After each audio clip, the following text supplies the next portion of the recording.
अस्सलाम वालेकुम। आज की हमारी इस वीडियो का टॉपिक है plot summary of the novel Mrs Dalloway by Virginia Woolf. Mrs Dalloway Virginia Woolf का एक काफ़ी फेमस नॉवल है। इससे पहले मैं वर्जीनिया वुल्फ के एक और नॉवल की वीडियो बना चुकी हूँ जो कि था टू द लाइट हाउस। और उसके बाद ये वाली मैं बना रही हूँ। ये भी हमारे एक सब्सक्राइबर की काफ़ी ज़्यादा फरमाइश थी कि इस पे वीडियो बनाई जाए, तो मैंने सोचा कि चलें आज से इसको स्टार्ट करते हैं। तो चलें पहले इसके इंट्रोडक्शन की तरफ चलते हैं। ये नॉवल लिखा गया है वर्जीनिया वुल्फ की तरफ से और पब्लिश उन्होंने किया था मई 1925 में। इसका फर्स्ट टाइटल उन्होंने रखा था द आवर्स। और अगर इसका जॉनर की तरफ हम देखें तो वो है साइकोलॉजिकल या मॉडर्निस्ट फिक्शन। ठीक है, क्योंकि मॉडर्न एरा में लिखा गया था, काफ़ी मॉडर्न टेक्निक्स इस्तेमाल की गई हैं मॉडर्न एरा के, आप कह सकते हैं कि स्टार्टिंग वाले पीरियड में। और सेटिंग जो है इस नॉवल के अंदर वो लंदन की है। और प्रोटैगनिस्ट जो है इस नॉवल की, वो नाम से ज़ाहिर है मिसेस डेलोवे नॉवल का नाम है, तो प्रोटैगनिस्ट का नाम है क्लैरिसा डेलोवे। तो चलें नॉवल का बाकायदा आगाज़ करते हैं। तो स्टार्टिंग में क्या होता है, इस नॉवल के अंदर जो टाइम पीरियड दिखाया गया है वो है 5 इयर्स आफ्टर वर्ल्ड वॉर 1। ठीक है, वर्ल्ड वॉर 1 जब ख़त्म होता है उसके बाद 5 साल के बाद की सेटिंग है इस नॉवल की और लंदन सिटी की है। मिसेस क्लैरिसा डेलोवे जो कि एक 52 ईयर ओल्ड वुमन है, अपर क्लास से उनका ताल्लुक़ है, उनकी एक स्टोरी है। और ये जो नॉवल है इसकी पूरा जो है, आप कह सकते हैं नॉवल की स्टोरी, वो मिसेस क्लैरिसा डेलोवे की एक दिन की स्टोरी है। उनकी एक दिन की कहानी कि उनके एक दिन में सुबह से लेके रात तक क्या होता है, वो इस नॉवल के अंदर बताया गया है। ठीक है, और स्टार्टिंग में हमें पता लगता है कि मिसेस क्लैरिसा डेलोवे जो हैं वो एक पार्टी थ्रो कर रही हैं। मतलब एक अपर क्लास, एलीट क्लास से ताल्लुक़ रखने वाले लोग इस तरह की पार्टी जो है वो लाइक शो ऑफ के लिए या वैसे ही सोशल गेट टुगेदर के लिए इस तरह की पार्टीज़ ऑर्गेनाइज़ करते हैं। तो मिसेस क्लेयर डेलोवे ने एक पार्टी थ्रो करनी है रात को, और सुबह से लेके शाम तक लाइक वो उसकी थोड़ी प्रिपरेशंस वगैरह करेंगी, हम देखेंगे। ठीक है, तो सुबह के 10 बजते हैं। बिग बेन जो लंदन इंग्लैंड में है, वो बहुत बड़ी घड़ी पिक्चर भी बनाई गई है, उसमें दिखा उसके थ्रू ये लोग ना नॉवल में टाइम दिखाएँगे फर्दर जब दिखाना होगा ना।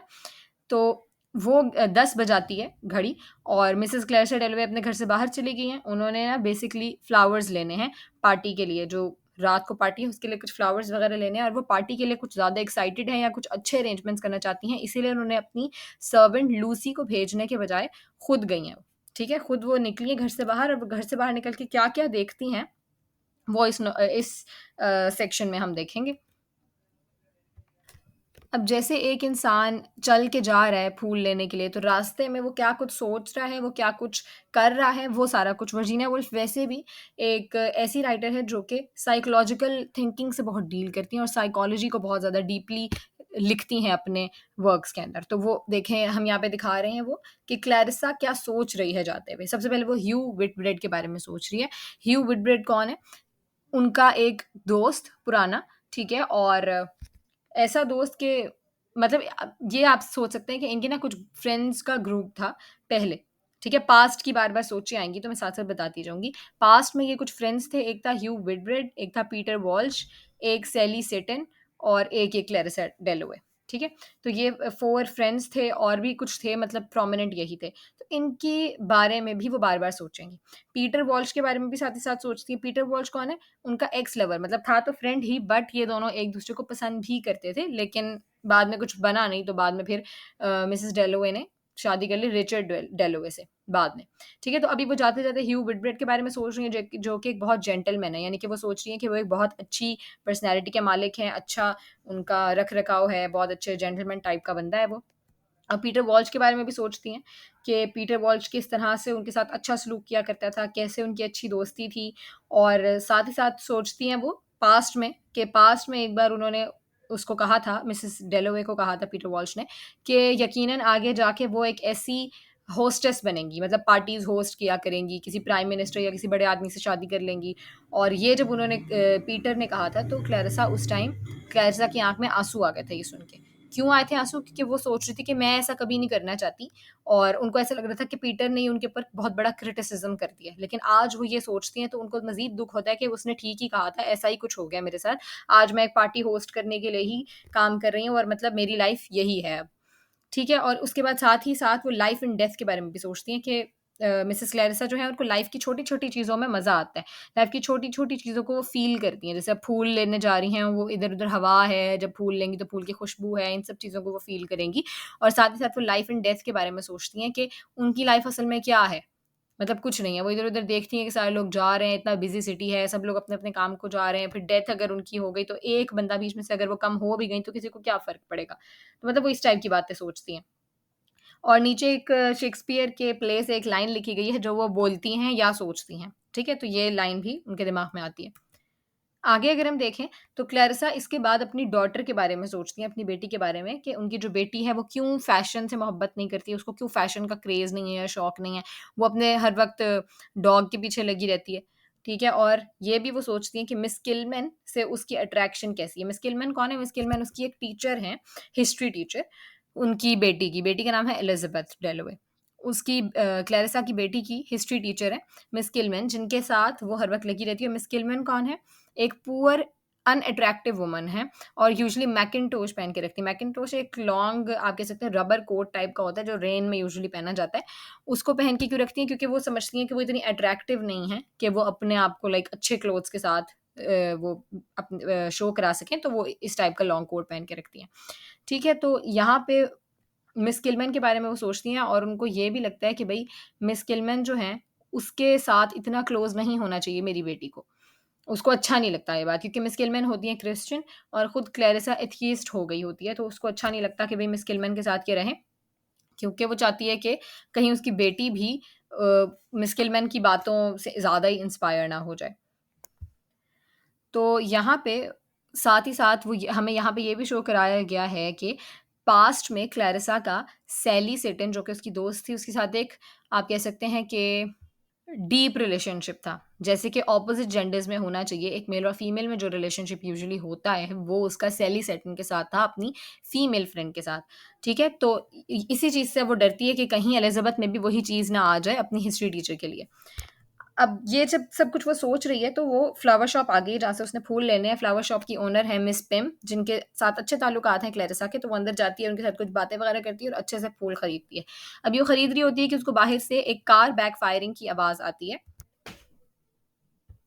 यानी जो कार के इंजन्स वगैरह में से यूजुअली आवाज़ आती है, उनको वो आवाज़ आती है और उनको ऐसा लगता है जैसे ये कोई पिस्टल की आवाज़ है, ठीक है? कि फायरिंग की जैसे आवाज़ आई है, उनको पिस्टल से गोली लगने की आवाज़ आई है। तो आगे जो है अब यहाँ से जो है वो नैरेटिव थोड़ा शिफ्ट हो जाएगा, सीन शिफ्ट हो जाएगा, ठीक है? ये आवाज़ आई और हमारा सीन चेंज हो गया। अब जो सीन है वो सेप्टिमस वॉरेन स्मिथ एक बंदा है, एक वर्ल्ड वॉर में उसने काफ़ी अरसा तक सर्व किया है। वर्ल्ड वॉर तो ऑब्वियसली ख़त्म हो चुकी है, तो ये बंदा अब सफ़र कर रहा है शेल शॉक से या पीटीएसडी से। PTSD post traumatic stress disorder, यानी कि हमारा कोई ट्रॉमा से हम गुज़रे हैं, तो अब उसके बाद हम किसी स्ट्रेस या डिप्रेशन की कंडीशन में चले गए हैं। और ये शेल क्यों? क्योंकि ऑब्वियसली हैंड ग्रेनेड, शेल्स ये चीज़ें काफ़ी इस्तेमाल हुई थी वर्ल्ड वॉर में, तो वहाँ पे इतना खून-खराबा देख के और स्पेशली जब इसका फ्रेंड था एक सेप्टिमस का, इवान्स था उसका नाम, इवान्स। तो जब उसकी डेथ होती है, उसके बाद से ये उस शेल शॉक की कैफ़ियत में चला जाता है, काफ़ी क्लोज़ फ्रेंड था क्योंकि वो। तो अब पार्क का सीन आ गया, रेजेंट्स पार्क का। यहाँ पे लुक्रेज़िया स्मिथ, सेप्टिमस की वाइफ़, वो आ गए हैं दोनों और वो इटालियन वाइफ़ है। इटली से वो आई है सेप्टिमस के साथ। अब वो दोनों उस पार्क में चले गए वाइफ़ उसकी लेके गई है उसको, क्योंकि वो अजीब-सी एक सिचुएशन से गुज़र रहा था, तो उसकी वाइफ़ ने सोचा कि इसको पार्क में ले जाते हैं, कुछ स्पेस इसका चेंज होगा। क्योंकि इंग्लैंड जो था, उस ज़माने में थोड़ा आप कह सकते हैं कि कंज़र्वेटिव टाइप का था। कंज़र्वेटिव उनकी सोच थी, थोड़ी नैरो सोच थी, तो वहाँ पे मेंटल इलनेसेस के लिए कोई ख़ास जगह नहीं थी। मतलब हल्का-सा भी किसी को कुछ डिप्रेशन भी होगा, तो उसको शायद पागल ही कह दें डायरेक्टली। अब ये इस सीन में बिग बेन जो है वो 11 बजाती है, मतलब 11 बजे का टाइम हो गया है। शो में 10 था, घंटा गुज़र चुका है और वो वहीं पे बैठा हुआ है पार्क में और वही सेम आवाज़ जो पिस्टल की, बल्कि एक्चुअली कार बैकफायरिंग की, जो उसको पिस्टल लगी थी, जो उसने सुनी थी क्लैरिसा ने, अब वही आवाज़ सेप्टिमस सुनता है और सेप्टिमस को भी ऐसा ही लगता है कि किसी पिस्टल की आवाज़ है और वो उससे डर जाता है अचानक से। ठीक है, पार्क के अंदर उसको ऐसा लग रहा होता है कि उसका दोस्त जो कि इवान्स है, वो किसी दरख्त के पीछे कहीं छुपा हुआ है। उसको उसकी फीलिंग आ रही होती है कि इसका दोस्त भी कहीं करीब ही है, जबकि ऐसा नहीं होता एक्चुअली। और अब हम देखते हैं कि एक गाड़ी साइड से गुज़रती है, अच्छी खासी जिसकी आवाज़ थी जिस गाड़ी की, वो गाड़ी साइड से गुज़रती है। बहुत ही लेविश किस्म की गाड़ी ऐसा लगता है जैसे किसी क्वीन की, और वो एक्चुअली क्वीन की ही होती है। और काफ़ी लोग इर्द-गिर्द उसको देख रहे होते हैं आगे हो के उसमें क्वीन हमें नज़र आ जाए किसी तरह, तो सारे लोगों की अटेंशन उस गाड़ी की तरफ हो जाती है। अब गाड़ी की तरफ लोगों की अटेंशन होती ही है कि ऊपर से एक प्लेन गुज़रता है और उसकी आवाज़ से सारे लोग उसकी तरफ अटेंटिव हो जाते हैं, प्लेन की तरफ। और प्लेन जो है एक्चुअली वो एक एडवर्टाइज़मेंट दे रहा है। पीछे से उसके जैसे जो हवा निकलती है, जो गैस टाइप सी, वहाँ से एक एडवर्टाइज़मेंट चल रहा है, स्काई राइटिंग हो रही होती है ऊपर, और वो लोग पढ़ने की कोशिश करते हैं कि वो क्या है, तो वहाँ पे ऐसा लग रहा होता है जैसे टॉफ़ी है, तो लोग उसको ही पढ़ने की कोशिश करते हैं। तो यहाँ पे लोगों की अटेंशन, या सारे लोग जो वहाँ पे हैं, उनका मेंटल जो है, क्या उनके अंदर थिंकिंग चल रही है, वो कैप्चर की है यहाँ पे वर्जीनिया वुल्फ ने। तो अब सेप्टेमस की तरफ आ गए हैं, तो सेप्टेमस वही देख रहा है, उसको कभी लग रहा है कि मेरा दोस्त वहीं छुप रहा है, दरख़्त के पीछे, या वो है। फिर वो साथ ही सोचता है कि जो स्काई राइटिंग है, जिसको लोग देख रहे हैं कि क्या चीज़ की एडवर्टाइज़मेंट है, तो उसको लगता है, सेप्टेमस को, कि ये जो स्काई राइटिंग है, ये उसके लिए कोई स्पेशल कोड है। किसी चीज़ का कोई कोड है, जैसे वॉर में यूजुअली कोड्स होते हैं, तो उसको लगता है उसके लिए कोई कोड भेजा गया। तो सेप्टेमस बैठा किसी गहरी सोच में होता है, तो वहाँ वो दरख्तों को देखता है, नेचर से उसको बड़ा अच्छा लगता है, लेकिन वो साथ ही सोचता है कि भई main must not cut down trees, कि आदमियों को दरख्त नहीं काटने चाहिए, नेचर को नुकसान नहीं देना चाहिए। और साथ ही साथ उसको जब ये सारी चीज़ें वो देखता है, तो उसके अंदर एक थैंकफुलनेस आ जाती है उन चीज़ों के लिए जो नेचुरल उसको पार्क में नज़र आती हैं। और उसको ऐसा लगता है कि हाँ, गॉड की कोई एक्जिस्टेंस, कोई प्रेज़ेंस लाज़मी इस दुनिया में होगी। उसको वहाँ पे बैठ के इस चीज़ का एहसास होता है। अब लुक्रेज़िया जो है, वो चाहती है कि सेप्टिमस ये जहाज़ ना देखे, लेकिन वो फिर भी देख रहा होता है, उसको लग रहा होता है ये कोड है मेरे लिए, लेकिन लुक्रेज़िया बड़ी कोशिश करती है कि वो ये ना देखे, तो साइड पे के बच्चे खेल रहे होते हैं कोई गेम, तो वो उनकी तरफ उसकी अटेंशन डाइवर्ट करने की कोशिश करती है, बट वो फ़ेल हो जाती है इस चीज़ में, वो नहीं कर पाती है अटेंशन उसकी डाइवर्ट। अब क्लैरिसा का सीन आ गया दोबारा से। क्लैरिसा जो है वो अपने घर जा रही है, और घर के रास्ते में है, और दूसरी तरफ जहाँ हमने देखा था सेप्टिमस का सीन, तो वहाँ सेप्टिमस भी इन्हीं कामों में मतलब लगा हुआ है, और और भी जो लोग हैं वहाँ पे पार्क के, उनका भी कोई ना कोई ज़िक्र है, लेकिन वो मैं आगे जाके बताती हूँ। क्लैरिसा जो है जब वो अपने घर पहुँचती है, तो वहाँ जाके उसको पता लगता है कि उसका हस्बैंड इनवाइटेड है लंच पे लेडी बर्टन के हाउस पे। ठीक है? वहाँ पे वो इनवाइटेड है, और वो उसको ये लेडी बर्टन कोई ख़ास पसंद नहीं है, तो वो मतलब इस इतना अच्छा उसका मूड नहीं होता ये सुन के, और वो चली जाती है अपने रूम में। जब वो अपने रूम में जाती है, तो मतलब यहाँ पे हमें दिखाया गया है कि वो अपने रूम में जाती है, ना कि उसका हस्बैंड और उसका अपना रूम कंबाइंड नहीं है, उसका सेपरेट रूम है। वो लोग अलग रहते हैं, क्योंकि जब से क्लैरिसा को कोई इलनेस हुई थी, कोई बीमारी हुई थी, तो उन लोगों के रूम्स जो हैं वो सेपरेट हो गए थे। तो वो अपने रूम में चली जाती है, और अपने रूम में जाके उसको एक ना अ, अच्छी फीलिंग आती है कि ये मेरा पर्सनल रूम है, और वो उसके लिए बहुत थैंकफुल फ़ील करती है। लेकिन क्योंकि वो एथीस्ट होती है, तो वो किसी गॉड के लिए थैंकफुल फ़ील नहीं करती, बस वैसे ही एक जनरल थैंकफुलनेस उसके अंदर आ जाती है। वहाँ पे बैठ के वो अपना पुरानी चीज़ें याद करती है, फिर से उसको एक एम्प्टीनेस का अजीब-सा एहसास होना शुरू हो जाता है रूम में अकेले होके, और फिर से उसको डेथ के ख़यालात आना शुरू हो जाते हैं। लेकिन साथ ही यहाँ पे उसको सैली सेटन, अपनी फ्रेंड, याद आती है, जिसका ज़िक्र मैंने पहले किया था, काफ़ी उसकी क्लोज़ फ्रेंड थी। तो यहाँ पे हमें बताया गया कि वो डार्क हेयर्ड गर्ल थी, बहुत ही ओपन थी, और सोशलिस्ट राइटर्स को पढ़ा करती थी। थी तो पुअर, बट काफ़ी फुल ऑफ लाइफ़ आप कह लें, वो थी। सिगरेट्स स्मोक करती थी, मतलब इस टाइप की वो एक गर्ल थी। और साथ ही जब वो सैली के बारे में सोचती है, तो उसको एक वो सीन भी याद आता है कि जब मतलब वो अपने और सैली के बारे में सोचती है कि हम लोगों ने कितना टाइम साथ में गुज़ारा, कितना टाइम हमारा अच्छा था, क्या अच्छी यादें उसके साथ वाबस्ता हैं उसकी, और साथ ही साथ उसको याद आता है कि सैली और उसके अंदर इतना ज़्यादा क्लोज़ कनेक्शन था, इतना ज़्यादा आप कह सकते हैं कि करीब थे वो दोनों, कि एक बार उन लोगों ने किस भी किया था। मतलब वो ये सारी चीज़ें सोचती है। आगे वो अब सैली को अपने फ्रेंड पीटर के साथ कंपेयर करती है कि सैली की फ्रेंडशिप उसके लिए ज़्यादा अच्छी थी या पीटर की। और पीटर तो वैसे भी सैली के साथ भी उसके क्योंकि इस टाइप का रिलेशनशिप था, और पीटर के साथ रिलेशनशिप तो नहीं था एज़ सच, बट पीटर उसको पसंद ज़रूर करता था। तो वो उन दोनों को कंपेयर करती है कि वो दोनों किस तरह थे। साथ ही वो अपना ड्रेस चेक करती है कि जो उसने रात को पहनना है, और उसमें कोई हल्की-सी खराबी होती है, तो वो उसको ठीक करने बैठ जाती है। तभी उसको डोरबेल की आवाज़ आती है। तो पीटर आया होता है उसके घर, और पीटर जो है वो उसके साथ बात कर रहा होता है, मतलब वो ऐसे ही उससे मिलने आया होता है, और वो तभी उसको इनवाइट करती है कि रात को उसके घर पे पार्टी है, तो पीटर भी आ जाए उस पार्टी के अंदर। और पीटर उसके साथ पुरानी बातें शेयर कर रहा होता है, और लेकिन साथ ही साथ उसको हेजिटेशन फ़ील हो रही होती है कि मैं पास्ट में ज़्यादा ना जाऊँ, क्योंकि उस तरह उसको दुःख होता है। अब वो पूछती है उससे कि क्या उसने शादी कर ली है पीटर ने, तो पीटर बताता है कि जस्ट वो इंडिया से वापस आया है, वो इंडिया में था क्योंकि ऑब्वियसली ब्रिटिश ने कॉलोनाइज़ कर रखा था उस टाइम इंडिया को, ब्रिटेन ने। तो वो लो इंडिया गए हुए थे, ये पीटर इंडिया गया हुआ था किसी काम के सिलसिले में और वहीं रहा करता था, तो वहाँ उसको डेज़ी एक लड़की पसंद आ गई थी, जो कि इंडियन थी। उसको पसंद आई है वहाँ पे और वो यकीनन उससे जल्द अज़ जल्द शादी कर लेगा, वो उसको बताता है। लेकिन साथ ही साथ उसके दिल में कहीं न कहीं ये चीज़ होती है कि उसको डेज़ी के बजाय क्लैरिसा के पास ही आना चाहिए, लेकिन अब क्लैरिसा की अपनी एक फ़ैमिली होती है, तो क्लैरिसा से वो कुछ ऐसा कह नहीं सकता। अभी वो पास्ट में जाने से बहुत हेजिटेट कर रहा होता है, बट स्टिल वो चला गया होता है, तो अचानक उसको जो है वो रोना आ जाता है पीटर को। तो पीटर को अचानक रोना आ जाता है, वो उसके सामने क्लैरिसा के सामने रो पड़ता है, अपना बहुत कंट्रोल करने के बावजूद भी, और इस पे क्लैरिसा को एक अचानक से पिटी फीलिंग आनी शुरू हो जाती है पीटर के ऊपर और वो पीटर को कंसोल करती है। ठीक है, कंसोल करने के लिए वो लोग एक किस भी कर लेते हैं। तब यहाँ पे ऐसा होता है कि अब पीटर अचानक से बहुत अनकंफर्टेबल होता है, मतलब उसको अजीब-सा लगता है और वो उठ के फ़ौरन बाहर चला जाता है। घर से बाहर चला गया अब वो। और जब वो चला जाता है तो पीछे से क्लैरिसा थोड़ा-सा 1 सेकंड के लिए या कुछ सेकंड्स के लिए वो रिग्रेट करती है अपनी मैरिज को विद रिचर्ड डेलोवे। उसको लगता है कि उसको रिचर्ड के साथ शादी नहीं करनी चाहिए थी, वो उसके साथ इतनी खुश नहीं है, शायद वो पीटर के साथ ज़्यादा अच्छे से रह सकती होती। पीटर उसी वक़्त ही निकलता है जिस वक़्त एलिज़ाबेथ कमरे में आती है। मतलब एलिज़ाबेथ के आने से थोड़ा-सा वो हो जाता है, उसको अजीब-सा लगता है, वो फ़ौरन से कमरे से निकल जाता है। एलिज़ाबेथ उसकी बेटी थी, क्लैरिसा की। और इस वक़्त 11:30 के अराउंड टाइम हो चुका है। अब जो नैरेटिव है वो पीटर पे शिफ्ट हो गया है। जैसे ही पीटर घर से बाहर जा रहा है, तो वो हमें पीटर का दिखाएँगे कि पीटर क्या फ़ील कर रहा है। वो काफ़ी अशेम्ड फ़ील कर रहा है। उसको 2 चीज़ों पे शेमफुल फ़ील हो रहा है। एक ये कि वो क्लैरिसा के सामने रोया, उसको लगा कि उसको रोना नहीं चाहिए था, वो रोया क्यों? और सेकंड उसको ये चीज़ अजीब लग रही है कि क्लैरिसा ने उसको 30 साल पहले रिजेक्ट किया था और उसको वही चीज़ वापस याद आ गई है। ठीक है? क्लैरिसा के साथ टाइम स्पेंड करने से उसको वही चीज़ वापस याद आ गई है और अब उसको इस चीज़ पे अपने आप पे शेमफुल फ़ील हो रहा है कि उसको क्लैरिसा के पास अभी वापस आना ही नहीं चाहिए था, जबकि उसने 30 साल पहले उसको ऑलरेडी रिजेक्ट कर दिया था। अब वो चलते-चलते खुद को एक फेलियर समझ रहा है। वो कह रहा है मैं तो हूँ ही एक बहुत बड़ा फेलियर, क्योंकि मुझे ऑक्सफोर्ड यूनिवर्सिटी से भी एक्सपेल कर दिया गया था। तो अब मैं कोई ऐसी परमानेंट इतनी एलीट जॉब भी नहीं करता कि मैं इनकी तरह का लाइफ़स्टाइल रखूँ। तो वो कहता है कि कुछ नहीं होता, मैं आगे जाके रिचर्ड से ही हेल्प ले लूँगा, रिचर्ड डेलोवे से ही अपनी जॉब के सिलसिले में कोई ना कोई हेल्प ले लूँगा, कुछ नहीं होता।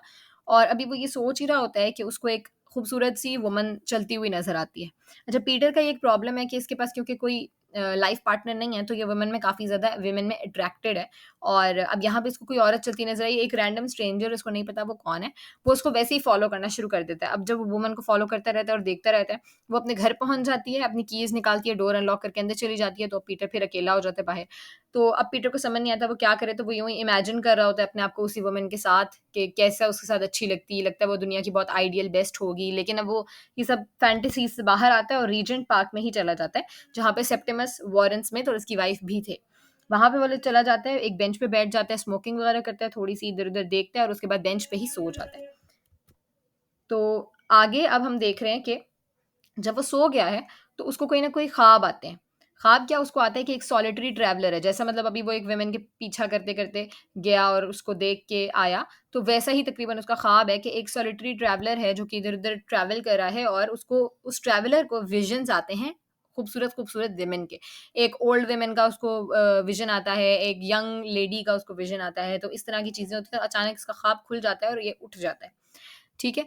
तो उठने के बाद वो देखता है कि वो तो पार्क में है, वो इधर-उधर देखता है और उसको ये याद आता है टाइम, मतलब अब वो उठ के अपनी बातें सोचना शुरू हो गया, फिर से क्लैरिसा के बारे में सोचना शुरू हो गया, फिर से प्रेज़ेंट में वापस आ गया। तो अब उसको वो टाइम याद आता है जब वो फर्स्ट टाइम रिचर्ड से मिला था। एक बार वो लोग क्लैरिसा के घर पे ही थे सारे फ्रेंड्स, तो रिचर्ड वहाँ पे आया था और उसकी किसी आंट से बातें कर रहा था। तो तभी पीटर को रिचर्ड को देखते ही एक सेकंड के लिए ये लगा था कि कभी न कभी क्लैरिसा इस रिचर्ड से ही शादी कर लेगी। तो साथ में ही अब उसको जब ये रिचर्ड वाली बात याद आती है, तो उसको फ़ौरन से अगली बात अपनी याद आती है, वो मोमेंट जो कि उसकी लाइफ़ का एक सबसे मुश्किल मोमेंट था एक तरह से, जब उसने क्लैरिसा से उसकी फीलिंग्स के बारे में पूछा था। उसने क्लैरिसा से पूछा था कि क्या वो उसको पसंद करती है कि नहीं, और उसने अपनी फीलिंग्स का भी थोड़ा बहुत इज़हार किया था, तो क्लैरिसा ने उसको फ़ौरन से रिजेक्ट कर दिया था और उठ के वो चली गई थी। तो वहीं पे वो बहुत ज़्यादा हार्ट ब्रोकन उसने फ़ील किया था पीटर ने, और पीटर उसी दिन वोर्टन को छोड़ के चला गया था। वोर्टन क्लैरिसा का वो एरिया है, जहाँ पे उसका पूरा बचपन गुज़रा था। अब पीटर क्योंकि पार्क में ही है और पार्क में ही सेप्टिमस और उसकी वाइफ़ भी हैं, तो अब पीटर देखता है एक बच्ची को जिसका नाम है एलिस मिचेल, एक रैंडम सी बच्ची है, मतलब कोई मेन कैरेक्टर नहीं है। तो वो एक औरत के टाँगों की तरफ भाग रही है और वो जो औरत है वो बड़ी खुशी से, बड़ी ही हँस के उस बच्ची को परे कर रही है, और मतलब इस तरह से वो देखता है एक बच्ची का सीन। तो वो जो औरत होती है वो असल में लुक्रेज़िया होती है, सेप्टिमस की वाइफ़। क्योंकि लुक्रेज़िया को बच्चे बड़े पसंद होते हैं, लेकिन सेप्टेमस की कंडीशन की वज़ह से उनके कोई भी चिल्ड्रन नहीं होते और वहाँ पे उस बच्ची को बड़े अच्छे से ट्रीट करती है और पीटर ये चीज़ देखता है। अब पीटर जो है वो अपनी उसी सोचों में गया हुआ है क्लैरिसा की, रिचर्ड की, डेज़ी की। वो यही सोचता है कि अ, रिचर्ड के साथ उसने शादी की क्योंकि वो अगर ना करती तो शायद मेरे साथ कर लेती। फिर उसने ये भी सोचा कि पीटर और क्लैरिसा की बड़ी अच्छी इंटेलेक्चुअल कंपेनियनशिप थी। ये लोग मिलके रीडिंग किया करते थे, मिलके ये लोग चीज़ें, पोएट्स और इस तरह की लिटरेचर डिस्कस किया करते थे। बट फिर भी उसने रिचर्ड से ही शादी कर ली। फिर वो डेज़ी के बारे में सोचता है कि क्या वो डेज़ी के साथ खुश रह पाएगा अगर वो उसके साथ शादी कर ले तो। मतलब वो इस तरह की अपने बारे में चीज़ें सोचता है और साथ ही दूसरी तरफ लुक्रेज़िया का जो और सेप्टिमस का सीन है, वहाँ पे लुक्रेज़िया सेप्टेमस को कन्विंस करती है कि वो डॉक्टर के पास चला जाए। डॉक्टर का उनका टाइम होता है, अपॉइंटमेंट होती है, वहाँ पे उन्होंने जाना होता है। बट सेप्टेमस जो है वो थोड़ी-सी एक्सटैटिक कंडीशन में जा रहा होता है, अजीब-सा हो रहा होता है। अ, तो नैरेटिव जो है वो यहाँ पे लुक्रेज़िया और सेप्टेमस की तरफ शिफ्ट हो चुका है। ठीक है? पहले लुक्रेज़िया की तरफ और बाद में सेप्टेमस के पास्ट की तरफ जाएगा, हमें दिखाने के लिए कि उसके साथ हुआ क्या था। तो लुक्रेज़िया की तरफ जब जाता है, तो लुक्रेज़िया उसके पास आती है, उसको कहती है कि चलो, हम लोग चलते हैं, हमारी ना 12 बजे की अपॉइंटमेंट है। अब वो उसको बोलती है इट्स द टाइम, जब वो बोलती है इट्स द टाइम तो अजीब-सा होता है सेप्टेमस को कुछ, वो उसकी शक्ल की तरफ देखता है लुक्रेज़िया की तरफ और लुक्रेज़िया ने अपना हाथ आगे किया होता है उसको बुलाने के लिए और उसके हाथ में ना उसकी वेडिंग रिंग नहीं होती। तो वो जो ही देखता है कि वेडिंग रिंग नहीं है, तो उसको ऐसा लगता है कि शायद हमारी ना मैरिज खत्म हो चुकी है।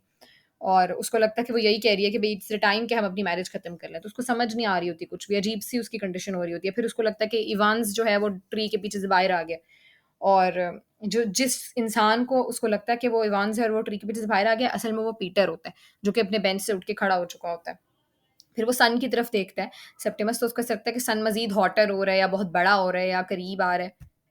मतलब उसकी जो यहाँ पे कंडीशन होती है वो थोड़ी ख़राब हो रही होती है। तो क्लॉक जो है बिग बेन की वो यहाँ पे 12 बजाती है और दोनों जो हैं लुक्रेज़िया और सेप्टेमस ये दोनों चले जाते हैं सर विलियम ब्रैडशॉ के पास जो कि शहर के एक बहुत बड़े साइकियाट्रिस्ट हैं, उनके पास जाते हैं क्योंकि उनकी अपॉइंटमेंट होती है।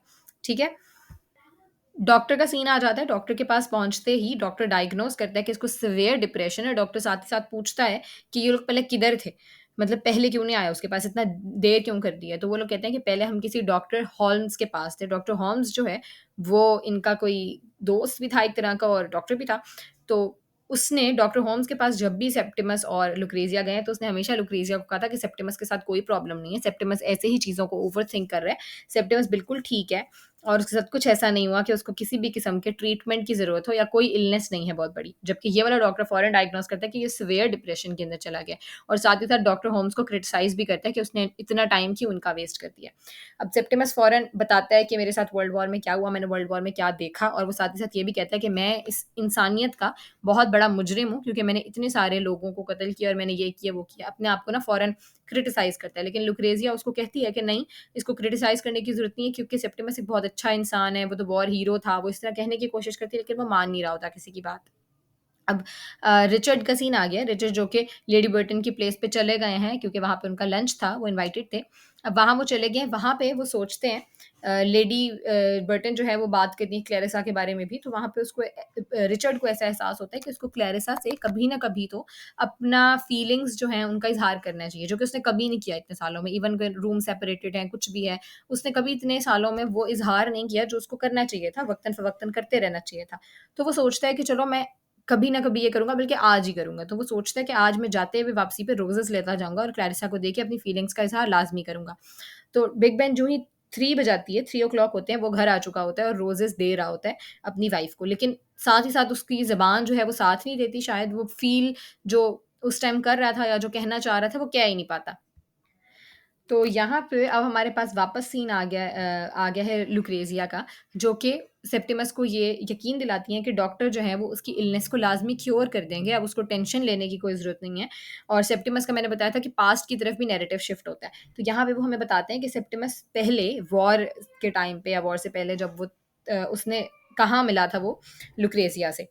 तो पहले लुक्रेज़िया से मिलने से पहले वो किसी इज़ाबेल पोल जो उसकी एक टीचर थी, उनको पसंद करने लग गया था और उनके साथ मोहब्बत हो गई थी, लेकिन फिर वो कुछ कंडीशंस की वज़ह से वो उनके साथ नहीं रह पाया। और एक दिन उसको लुक्रेज़िया दिखी, जो कि हैट्स बनाया करती थी अपनी सिस्टर के साथ मिल के, तो उसको वहाँ पे लुक्रेज़िया पसंद आ गई, बट वो इतनी फीलिंग नहीं थी उसके लुक्रेज़िया के लिए, जो कि अपनी मैम इज़ाबेल के लिए थी। तो लुक्रेज़िया के लिए साथ फिर भी उसने शादी कर ली, ये सोचने के लिए कि चलो एक अपने आप को सेकंड चांस देते हैं, हो सकता है कि सारा कुछ ठीक हो जाए। बट कुछ भी ठीक नहीं हुआ, उल्टा ही वॉर की वज़ह से पहले ही वो थोड़ा डिप्रेशन में था, वो मज़ीद कोई ना कोई डिप्रेशन आ गया उसके फ्रेंड की डेथ की वज़ह से और चीज़ों की वज़ह से सब कुछ वर्स्ट से वर्स्ट होता चला गया। अब वो दोनों घर आ गए हैं सेप्टिमस और लुक्रेज़िया और यहाँ पे उसको पता चलता है कि डॉक्टर होम्स आ गए हैं नीचे, ठीक है? वो ऊपर होता है अपने रूम में और नीचे डॉक्टर होम्स की उसको आवाज़ आती है जो कि आ गए हैं मिलने के लिए। तो जो ही उसको उनकी आवाज़ आती है तो उसको ऐसा लगता है कि पता नहीं अब मेरे साथ क्या होने वाला है, डॉक्टर होम्स आ गए हैं क्योंकि उसको सुना होता है ना उसने कि डॉक्टर होम्स ने उसको अच्छे से ट्रीट नहीं किया। तो उसको लगता है मेरा दुश्मन है, ये मेरा दुश्मन है जो कि आ गया और अब मुझे कुछ कर देगा, मार देगा। तो उसके सामने विंडो होती है, वो अचानक से विंडो के पास जाके खड़ा हो जाता है। जो ही डॉक्टर होम्स रूम का दरवाज़ा खोलता है, वो विंडो से नीचे जंप कर देता है और इस तरह उसकी डेथ हो जाती है सेप्टिमस की और लुक्रेज़िया जो है वो ये सीन देख के बहुत ज़्यादा पैनिक हो जाती है और डॉक्टर होम्स उसको कंसोल करते हैं, नीचे से लोग भी फ़ौरन ऊपर आ जाते हैं जो कि उसको गिरता हुआ देखते हैं। फिर एम्बुलेंस आ जाती है उसको उठाने के लिए, पीटर भी जो कि बाहर पार्क में ही होता है, वो देख रहा होता है एम्बुलेंस को जाता हुआ। और जैसे ही वो एम्बुलेंस को जाता देखता है तो वो बड़ा एक अच्छी फीलिंग उसको आ रही होती है कि भई इंग्लैंड का इंतज़ाम तो बड़ा अच्छा है, यहाँ पे तो लोगों की लाइफ़ की बड़ी केयर की जाती है, एम्बुलेंसेज़ फ़ौरन आ जाती हैं जो ही किसी को कुछ होता है। जबकि इंडिया जहाँ से वो फ़ौरन अभी आया होता है तो वो कहता है इंडिया में तो अभी बड़ा बुरा हाल था, वहाँ पे तो लाइफ़ की इतनी जो है वो वैल्यू नहीं थी, वहाँ पे ऐसा अच्छा सिस्टम नहीं था बट यहाँ पे तो बहुत अच्छा सिस्टम है, तो उसको एक अच्छी-सी फीलिंग आती है अपने कंट्री के बारे में, पैट्रियोटिक टाइप सी। साथ ही साथ वो लाइफ़ के बारे में सोचना शुरू करता है कि लाइफ़ कैसी है? मतलब अभी एम्बुलेंस जा रही है, किसी की लाइफ़ यकीनन एंड हो गई है या कोई बुरा हो गया किसी के साथ, तो वो लाइफ़ के बारे में भी सोचना शुरू कर देता है। और साथ ही वो डेज़ी और क्लैरिसा के बारे में फिर सोचता है। क्लैरिसा और डेज़ी के बारे में यहाँ पे सोचता है कि उनका मतलब कंपैरिज़न एक तरह का करता है कि उसको कौन किसके साथ रहना चाहिए, जो ही वो चीज़ पहले उसने सोची थी उसी टाइप की चीज़ें। और साथ ही साथ वो ह्यूमन सोल के बारे में सोचता है कि वो कैसी है? मतलब ह्यूमन की एक नेचर कैसी है? वो ये समझता है कि ह्यूमन सोल जो है वो एक तरह से स्विमिंग कर रही है। एक डीप स्विमिंग कर रही है और जब डीप होती है, अकेली होती है, अपनी सोचों में गुम होती है, लेकिन जैसे ही वो थोड़ा-सा बाहर आने लगती है मतलब जैसे कोई स्विमिंग करता हुआ सरफ़ेस पे आता है, तो वो कह रहे हैं जैसे ही वो कोई सरफ़ेस पे आने लगती है ह्यूमन सोल तो वो गॉसिपिंग पे उतर आती है, दूसरों की बुराइयाँ करने लग जाती है। तो वो साथ ही साथ ये सोचता है कि चलो रात को जो क्लैरिसा की पार्टी है उसमें मैं चला जाऊँगा, रिचर्ड से थोड़ी गॉसिप कर लूँगा और साथ ही साथ रिचर्ड से जॉब का भी बारे में पूछ लूँगा, जो उसने शुरू में सोचा था कि वो पूछेगा। अब रात का वक़्त हो गया है, पार्टी स्टार्ट हो रही है, सर्वेंट्स जो है वो भाग-भाग के सारी प्रिपरेशंस मुकम्मल कर रहे हैं। अब पार्टी की गेस्ट्स मैं बता देती हूँ कौन-कौन थे। एक तो हमें पता है पीटर वॉल्श वही जिसका हम शुरू से ज़िक्र कर रहे हैं पीटर का, उसका फ्रेंड क्लैरिसा का, वो आ गया है और क्लैरिसा दूर से ही सिर्फ़ पीटर को देख रही है, अभी उसके पास नहीं गई और उसको कोई ख़ास अच्छी फीलिंग नहीं आ रही पीटर को देख के। क्योंकि उसको ऐसा लग रहा है कि वो दूर से खड़ा अपनी आँखों के थ्रू उसको क्रिटिसाइज़ कर रहा है। इस चीज़ पे कि उसने रिचर्ड से शादी कर ली और जो वो नहीं बनना चाहती थी, एक परफ़ेक्ट होस्टेस जो बन गई है वो नहीं बनना चाहती थी, वो बन गई है। तो उसको देख के पीटर को देख के अच्छा नहीं लग रहा क्लैरिसा को। दूसरी है एली हेंडरसन एक क्लैरिसा की ही कज़न है जो कि थोड़ी पुअर है, बट अब वो यहाँ इस पार्टी में आ गई है तो वो अपने आप को कोशिश कर रही है कि इन लोगों के स्टैंडर्ड तक ला के रखे। फिर एक और जो जहाँ पे ऐलान हो रहा था मतलब कोई एक बंदा बता रहा है कि कौन-कौन से गेस्ट्स आ रहे हैं, तो उसने बताया कि अब आ रही है लेडी रोज़ेट, बट एक्चुअली वो सैली सीटन है। अब सैली अंदर आती है तो वो बताती है कि भई मेरी तो शादी भी हो चुकी है और मेरे तो 5 बेटे हैं। तो अब ये चीज़ें सुन के क्लैरिसा को और अजीब लगता है कि मतलब वो सैली के बारे में क्या सोच रही थी पुरानी चीज़ें, तो सैली तो सब कुछ ओवरकम कर चुकी है, सब भूल चुकी है और लाइफ़ में काफ़ी हद तक मूव ऑन कर चुकी है और अब तो उसके बच्चे भी हैं और वो तो बड़ी खुश है। आगे एक और रहती लेडी ब्रिटेन जो जिनके घर वो लंच पे गया था, ठीक है? और आता है प्राइम मिनिस्टर मतलब इतनी hi-fi elite class type party है कि वहाँ पे प्राइम मिनिस्टर भी इनवाइटेड है। फिर ह्यू व्हिटब्रेड जिसका हमने काफ़ी ज़िक्र किया था जो कि इनका पुराना फ्रेंड, फिर सर हैरी आए हैं जो कि एक पेंटर है और फेल्ड पेंटर है। फिर आई हैं आंट हेलेना जो कि क्लैरिसा की ही एक आंट है और ओवर 60 इयर्स ऑफ एज है उनकी और बर्मा के ऊपर काफ़ी बातें कर रही होती हैं पीटर के साथ क्योंकि जब वो इसके साथ बातें करना शुरू करती हैं क्लैरिसा के साथ तो क्लैरिसा को जो है वो इतना मज़ा नहीं आ रहा होता तो वो पीटर के साथ छोड़ देती है बिकॉज़ पीटर एक इंटेलेक्चुअल टाइप का बंदा होता है और क्लैरिसा भी पहले हुआ करती है बट अब वो नहीं होती तो वो उसको पीटर के साथ छोड़ के खुद चली जाती है और ब्रैडशॉज़ आते हैं ब्रैडशॉज़ कौन विलियम ब्रैडशॉ जो कि डॉक्टर थे स्मिथ के सेप्टिमस वॉरेन स्मिथ के और साथ ही उनकी वाइफ भी आती है लेडी ब्रैडशॉ। तो वो दोनों आते हैं तो वो बताते हैं कि हम थोड़ा लेट हो गए हैं बिकॉज़ हम एक सुसाइड केस में थे और सुसाइड केस में क्या हुआ था वो सारा कुछ बता देते हैं कि सेप्टिमस ने कैसे उस किस चीज़ों से गुज़रा था और अब सुसाइड कर लिया।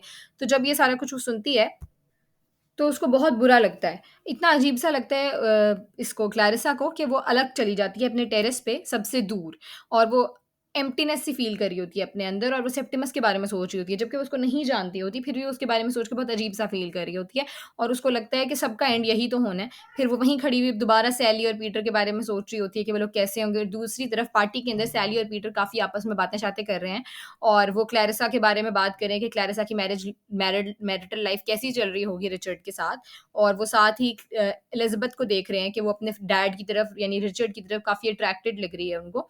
वो यही सारी उसी के बारे में बातें कर रहे हैं, और क्लैरिसा भी अपनी अंदर कन्फ्यूजन्स में है। फिर क्लैरिसा आखिरकार अपने आप को वापस जो है वो सही करती है, और आती है बाहर, और सोचती है कि चलें, अब मैं पार्टी में वापस जाती हूँ। तो वो जाती है, ये लोग बात कर रहे होते हैं, इसको देखते ही वो अचानक क्लैरिसा की तरफ मुतवज्जो होते हैं, और यहीं पे ही हमारा नॉवल एंड हो जाता है। तो आई होप आप लोगों को ये वीडियो पसंद आई होगी। आई होप आप लोगों को नॉवल समझ में आ गया होगा अच्छे से। अगर वीडियो पसंद आई है तो उसको लाइक ज़रूर कीजिएगा, और मेरे चैनल को सब्सक्राइब कर दें, बिकॉज़ मैं इंशाल्लाह नेक्स्ट इसी नॉवल के ऊपर मज़ीद भी वीडियोज़ बनाऊँगी, इसके सिंबलिज़्म के ऊपर, इसके थीम्स के ऊपर, इसकी मज़ीद एस्पेक्ट्स के ऊपर। तो अगर आपको वो वीडियोज़ आप चाहते हैं कि आपको मिलती रहें, तो चैनल को सब्सक्राइब कर दें। अंटिल द नेक्स्ट वीडियो, अल्लाह हाफ़िज़।